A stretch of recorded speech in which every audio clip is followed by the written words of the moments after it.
Welcome to Whitewash, a Paranoia actual play podcast. Episode 4. Where exactly do you want me to insert that thing?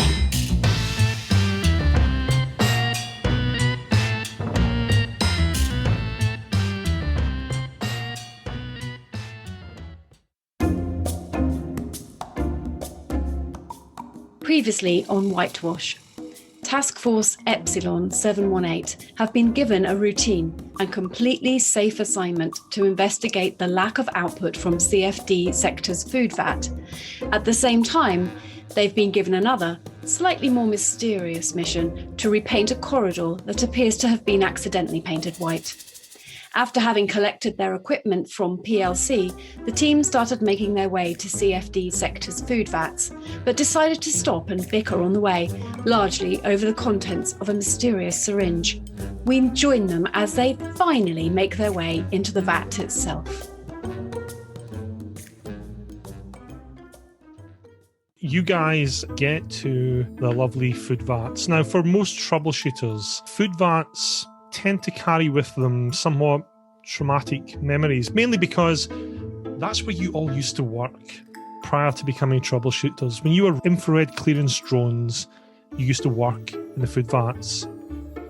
The food vats are not a particularly pleasant place to work, and it's one of the reasons the infrared masses in Alpha Complex are just so wildly drugged, because otherwise it's very difficult to get through a shift. What happens with a food vat is, imagine a massive meters tall vat filled with a strange combination of liquid and algae. And that liquid and algae is sifted out, it's mixed, and it's compacted into small bricks of something known as PGC, which is the base of every foodstuff within Alpha Complex.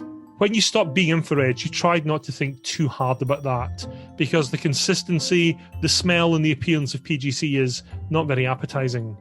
But here you are in CFD Sector's food vats.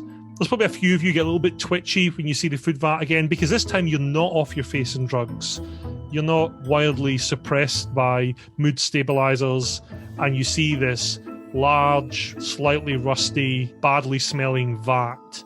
This one is fitted with a super mixer, which is a large robotic whisk that comes down from the control room at the top of the vat, and it churns up the mix in there. And what the infrareds here tend to do is they sift off the PGC that accumulates on the top of the vat and put it into trays where it's taken into a warehouse to be compacted into bricks. And you, dear troubleshooters, and your guys as red clearance vat technicians, it's going to be your job to operate the food vat. And as you enter the food vat itself, you can see there's a yellow clearance clone waiting for you, holding a clipboard, and he's got his hands on his hips, and his badge reads Gary Y OGG 4. Oh, I'm so glad you've arrived. We're having an absolutely terrible time of things here. We've no infrareds, so there are 3 very important things we need to do, and by we, I obviously mean you. 1, the mixer needs recalibrating. 2, the vat needs to be stirred manually whilst the mixer is being recalibrated. 3, the overspill tray has to be tipped back into the main vat. My office is up there. I'm going to be keeping an eye on vat readings. There's a room over there. There's lockers for you to store your things so you can get to work. You'll find environmental suits with respirators there also now. Not that you should worry about it, but one of the things we found with this new mixing technique is that occasionally it causes rather noxious fumes to come out of the vat. Now you notice in the top of the vat there's a standard 2-meter wide walkway that spans the vat. That's where the people who do the sifting stand on top of. Is there a great angle, perhaps on a higher surface far away from the vats that our communication and recording technician might be able to stand? Well, yeah, funny you say that. So if you imagine the vat is in the centre of the room, there's rusty stairs leading up on either side to the vat and the little walkway, and behind the vat there's the locker room where the environment suits are, and further up, even higher than that, there's a ladder that reaches up to a walkway right at the top, and in there's a little glass room, and that's where the robot brain that operates the mixer is, and that's where it needs to be recalibrated. And there's a sort of fairly rickety looking walkway between the ladder and the robot brain control room. Can I see where the power junction is? Yeah, that will be up there.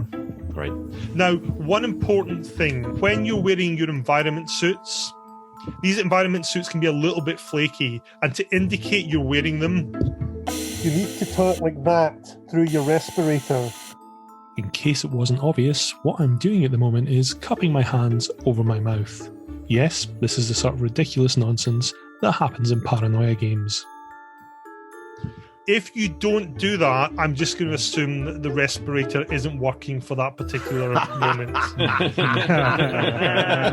like that. Paul is going to ask Gary, do you have any spare parts in case we come across a malfunctioning mechanism or otherwise? Malfunctioning mechanisms? Well, there are some spare bits in the botch room, I believe, but I'm not technical, dear boy. I'm a supervisor. My job is to supervise. You chaps are the experts, so I completely trust your judgment. Hey, team leader, may I offer to you a suggestion, Raj?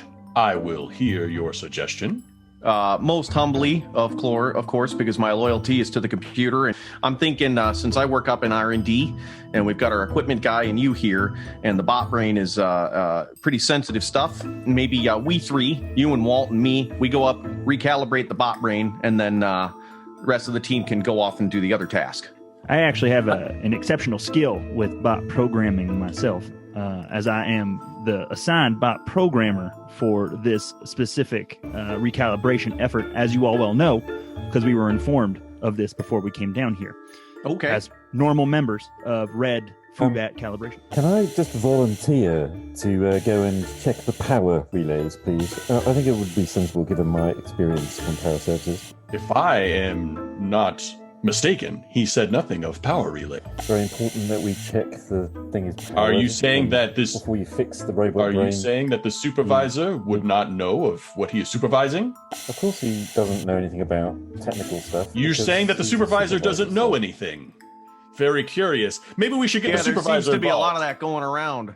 Was that sarcasm? Lindsay, are you climbing up the rickety ladder to the top? Yes. That's where the computer brain is, right? That is where the bot brain is, yeah. I'm probably going to And hide then it. I would also like to be going towards the bot brain. We're I am all as well. going towards the bot brain, but I did not tell Lindsay to go to the bot brain. I mean, yeah, I'm pretty sure that's what the plan was. Lindsay, are you disregarding a direct order?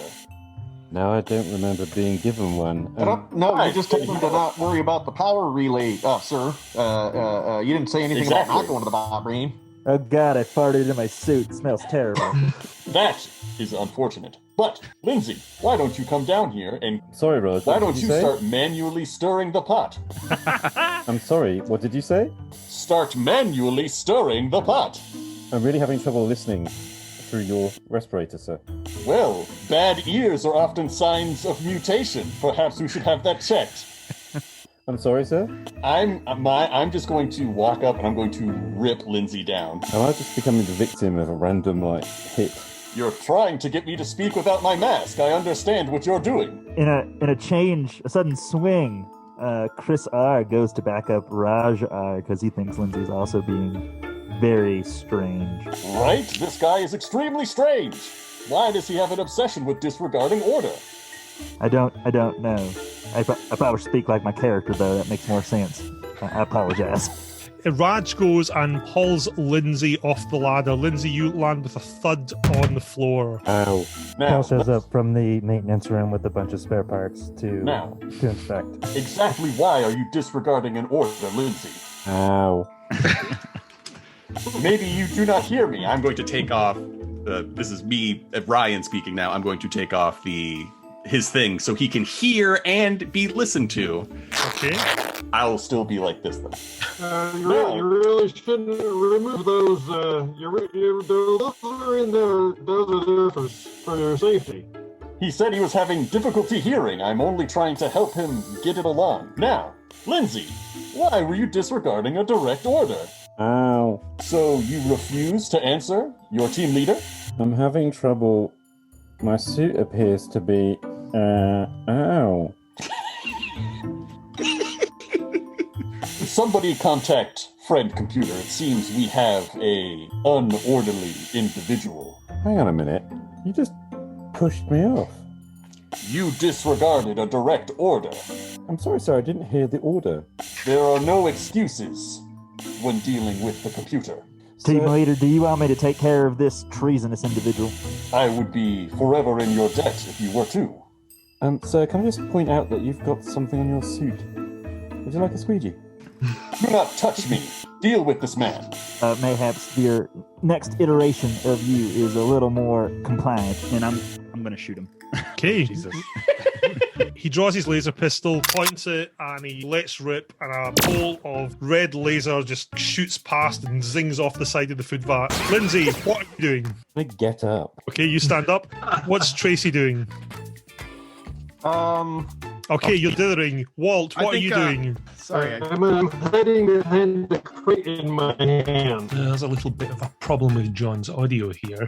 What he said Walt is doing is that he's generally messing around with the crates.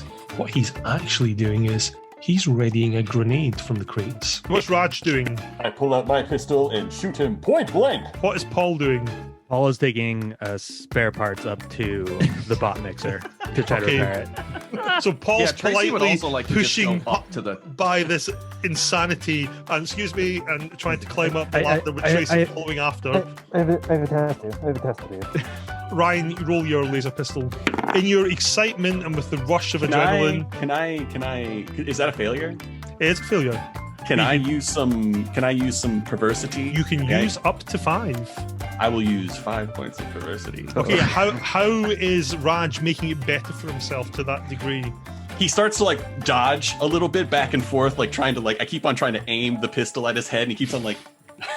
And then I want to just like take my other hand and then slap his the back of his head to the his forehead to the front of my gun, and just pow. Okay. Oh my god.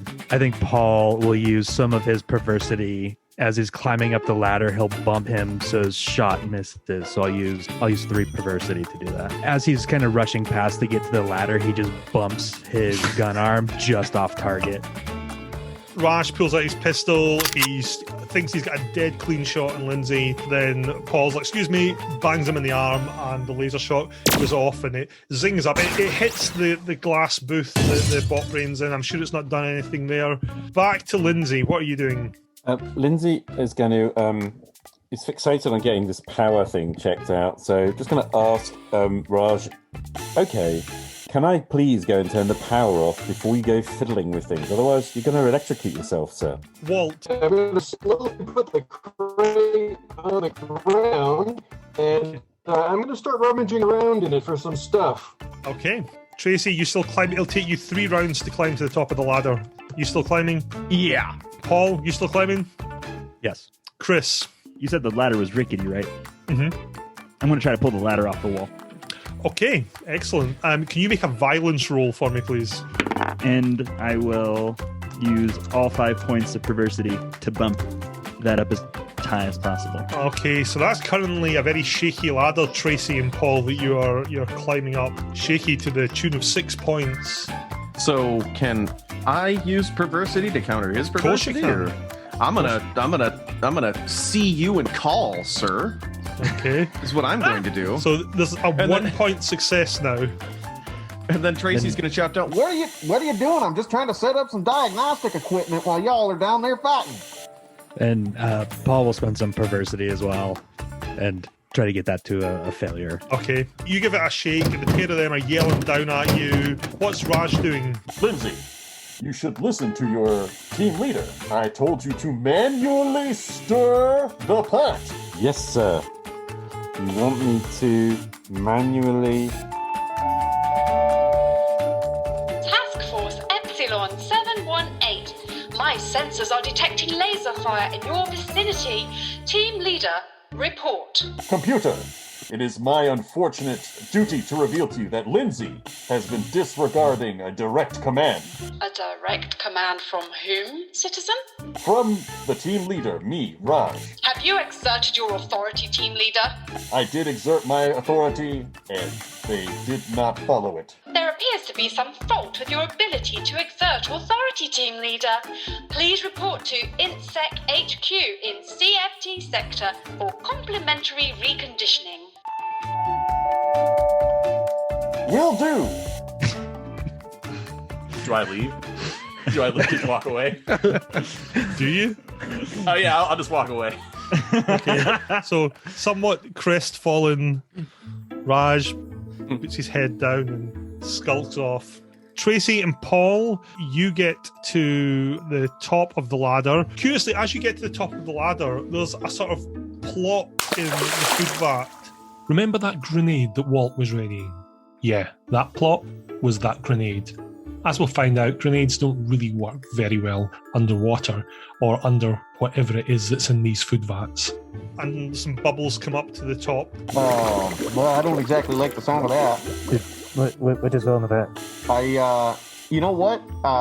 Best disregard. Why don't you grab some parts? I'll set up some diagnostic equipment, and then maybe we can get this tidied up. Agreed. All right. And Tracy's going to head into the bot brain room. Okay, so the bot brain room is a very disorganized server room. It has the controls for the massive blender that goes into the vat itself. Currently, that's on a gantry in the ceiling. It's not been lowered down. There's a whole load of flashing lights. There's cables. There's boxes with electrical flashes on them. There's more cables. There's a variety of buttons and gauges and readouts. If any of you have got a skill called food vat operation, you will understand what these mean.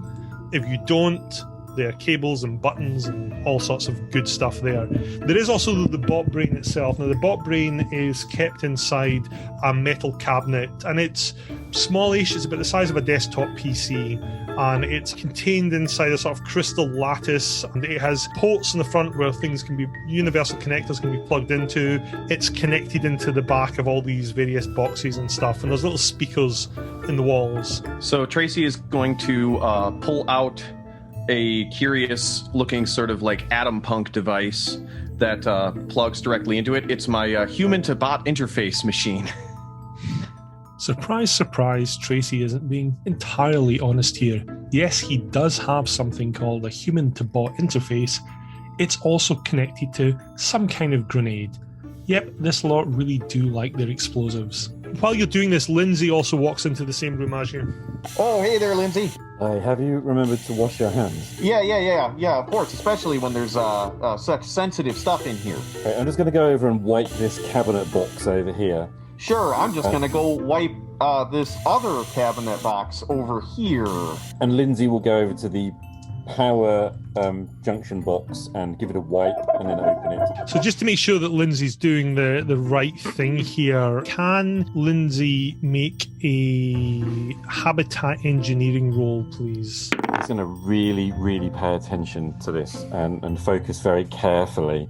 He's trying to remember all the instructions that were on the handwritten note that he memorized before we came up here to attach this device. Would you like to describe what the device looks like? Yeah, it's kind of a box with wires, a couple of wires coming out of it and a little like light on it. It looks very innocent, honestly. 2 wires, flashing lights, black box, no problem. What colour are the wires? I believe they're red. Okay, so while that's going on, Paul, what are you doing? He is up at the brain of the mixer, or the mixer apparatus, and he's kind of like pulling off bezels to get to like the mechanics of it, and he's kind of like talking to himself as he's going over it. He's like, "Oh no, this part's bad. That'll have to be replaced." And he's like, kind of running like quick tech diagnostics on it, and keeping an inventory of like what needs to be replaced. And he's starting to like undo some parts to do so. Okay, but Tracy, your human to bot interface, where are you plugging it into in the bot? This, let's see here. Oh man, I don't even know what accent I should be using right now. No, this is me talking, not my accent. It's just a long way. It's got 3-pronged spikes, so I guess what I'm gonna do is I want to plug this into the bot brain so that we can use it to as a diagnostic tool. Okay, so it's very obvious where it plugs into the bot brain. Where are you plugging it into yourself? Oh, I'm not plugging it into myself. I'm leaving it hanging, and Okay. I'll let somebody else use it because I don't know anything about these things. I'm just being a helpful fella. Lindsay, noticing what you're doing, smiles and wanders over. He's got a little container of fluid, and Hello, perhaps it would be helpful if I lubricate that with some of this stuff. before you attach it. It's really about keeping you safe, citizen. Oh yeah, that's just fine. Yeah, absolutely. Go for it. And so he starts using this flask of odds jelly-like stuff and lubing it all over the connectors. Yeah, do that slower. Yeah, that's good. That's good stuff right there. All right, I'm gonna go get the and then Tracy's gonna go ahead and walk outside and shout down at Chris. Hey, Chris, I've got some diagnostic stuff set up for you. Why don't you come up here and maybe you can fix the bot brain? While this is going on, the doors to the vat open and Raj R Fab 2 comes in. Raj R Fab 1 appears to be unavoidably detained by internal security. Hey, Raj. How's it going? Hello, my compatriots. Didn't you mean citizen? Most of the others, they're up in brain. Well, I am going to go up and see what's happening with the brain. I go upstairs and see what's happening with the brain. Oh, hey, Raj, if you want to see what's happening with the brain, just go ahead and plug that doohickey in. I do not plug anything into myself. That would be a gross negligence. No, Raj, seriously, this is the honourable duty of a leader is to complete the first part of this repair. The honourable duty of a leader is to tell a subordinate what to do. How about this, Lindsay? How about you plug yourself in? It seems immaculately clean and jellied. Perfect for you. Yeah, unfortunately, it's not my role. I believe that all equipment issues are the equipment guy's issue. And a role is given to you by a leader. Your role is what I say it is. Actually, I'm sorry, Raj, you seem to be confused. My role is what the computer says it is. Your role is what the computer tells me to tell you it is. But I have this order that I'm hygiene officer, and therefore not the equipment officer or the common recording officer. It seems like this is going to be plugged into a human body. It seems like this would be a hygienics issue. You should see if it's clean first. I have. Putting it. I would like when you you to were do it out, again. Okay. My previous self was not here to witness your job. That's fine. And Lindsay will re-lube again from his lovely container of jelly stuff. I recognize what this jelly lube container is. Make a wetware roll. You are pretty sure that this is the same sort of fluid they use in the cloning vats. Tracy appears to be leaving the room. You also guys can notice that next to where Lindsay was, there's a small black box with a load of red wires connected into a power junction box. Operating nominally. Some of the lights are flickering in the room. While this is happening, Chris is still at the bottom of the ladder, and he saw those bubbles and heard the splash, and he's just go, "At long last, just like in the Holovids, I shall be the greatest hero Alpha Complex has ever heard of." And he dives headfirst into the vat. Rescue whatever's in there. So it's usually at this point that I would go into harrowing descriptions of the vaguely acidic content of the vat eating through his suit and his last memories of just wanting to be a hero and putting his hand to his chest proudly and reaching up and saying, "Friend computer, but then he just dissolves into sludge." So there's going to be more protein in the vat this evening. That's a good thing. It'll help people greatly. Chris, too, will be along shortly. Yay. You said you... I was just thinking about that. I was like, oh, you just killed yourself. I was like, oh, wait, we have clones. Lindsay, you said that you worked on the power junction? It seems that the power is not working as it should. Perhaps you should give it another try. Yes, my leader. I will get onto that right away. And he'll return to the power junction. I will then stand directly behind him the entire time. As that's happening, Paul is finishing up the final touches on the hardware up at the bot mixing head and putting the bezels back on. I'll finish here. I just need to take a look at the brain and get everything re-coordinated, and we should be good to go. Those of you getting into the paranoia spirit of things have probably realised correctly that Paul isn't in fact running diagnostics. Instead, he has plugged in some sort of gadget that he's got from his buddies in ProTech. I wonder what that's going to do. As Paul finishes putting the bezels on, there's a whirring sound from outside. You can see the big mixer beginning to move. A voice comes through the speakers. "Greetings, citizens. I am Foodvard CFD-188. I appear to be running at hyper-efficiency. Permission to engage. See, I told you that was fixed. Wait, still flicker. I don't think this is connected. Computer, please hold while we run one final diagnostic to verify everything is in working order. As you wish, citizen. And Paul will head over to the brain. Okay. Meanwhile, Lindsay wants to ask, my glorious leader, may I ask and remind you to step back to 2 meters distance? Glorious leader? While I'm working. I am not a glorious leader. I am just but the team leader. The only thing that I would say that you could approach glory would be the computer. What a strange turn of phrase. A very communist turn of phrase. Is it? I wouldn't know. Oh, I believe you know very well. I'm not going to back up. I'm just going to stay over his shoulder the entire time. If anything, I get a little bit closer. Like I get to the point where my upper chest is touching his back, just and my neck is craning around the side of him. Yeah, Lindsay will pull out his bottle again and just give Raj a quick squirt in the face.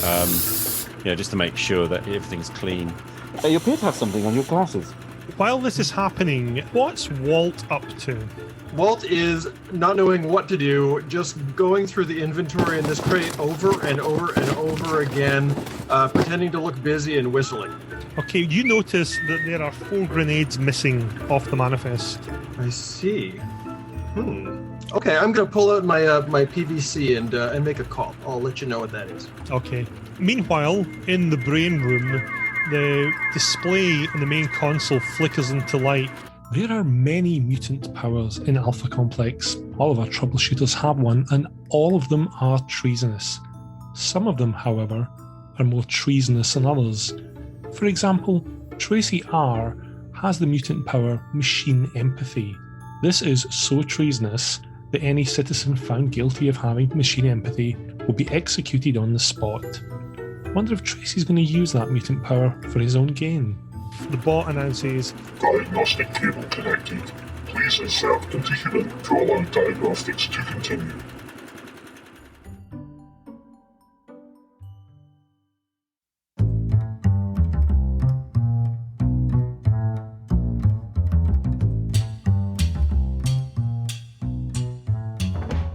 Thank you for listening to Whitewash, a Paranoia actual play podcast.